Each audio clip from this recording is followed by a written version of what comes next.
the dusty attic of an old house, where sunbeams danced through grime-covered window panes.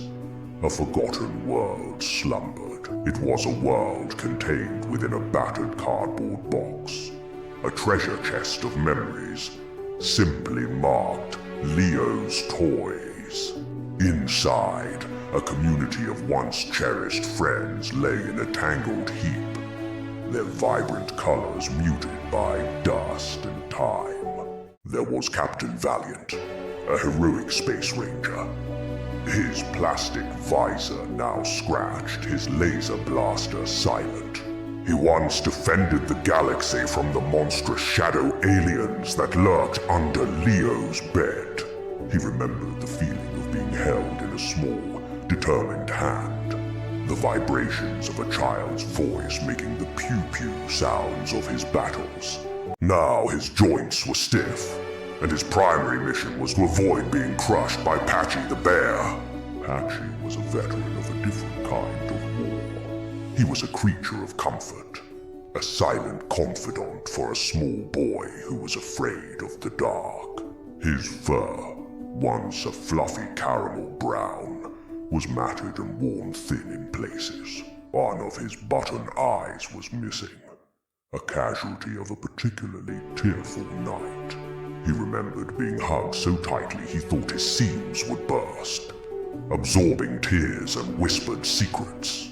He missed the warmth of Leo's arms, the familiar scent of bedtime stories and chamomile.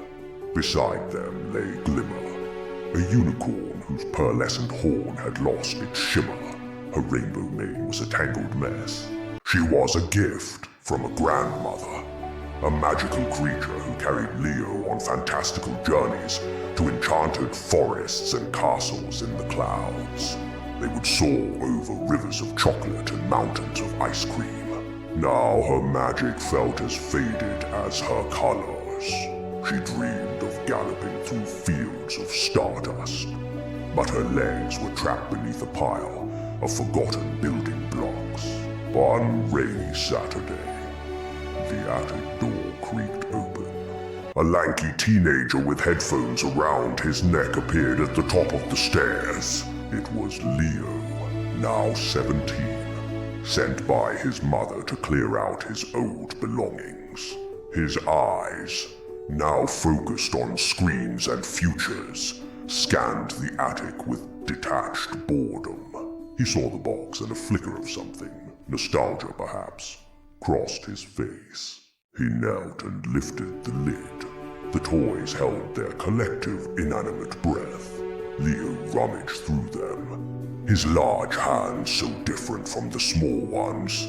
They remembered. He picked up Captain Valiant. I remember this guy, he murmured, his voice deeper than the one they knew. He fiddled with the captain's arm, a ghost of a pew-pew on his lips. For a fleeting moment, Captain Valiant felt a surge of his old purpose. He was a hero again. But just as quickly, Leo tossed him back into the box. Junk, he said, the word a dagger to the captain's plastic heart. He picked up Patchy next, his thumb tracing the empty socket where an eye used to be. A memory surfaced, a nightmare, a small boy crying, and the comforting weight of the bear against his chest.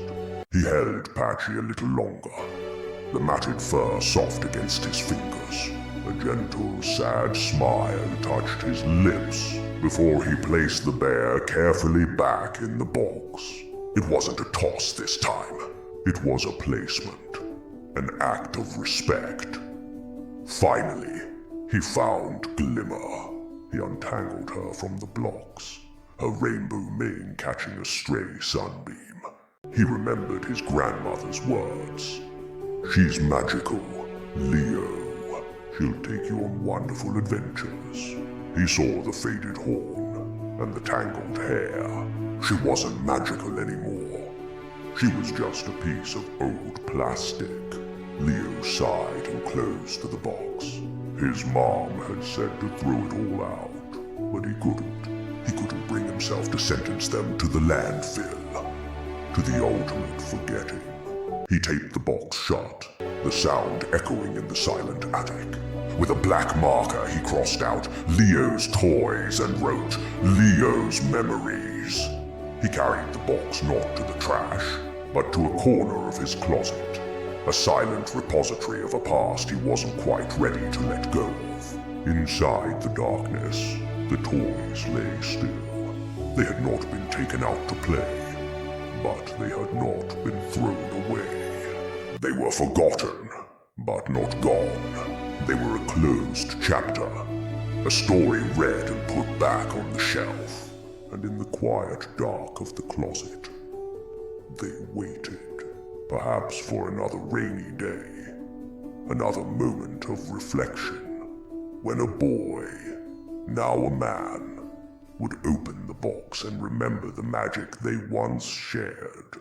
They were the forgotten stories, the silent keepers of a childhood that had slipped away, holding on to the hope that one day they might be remembered, and in that memory live again.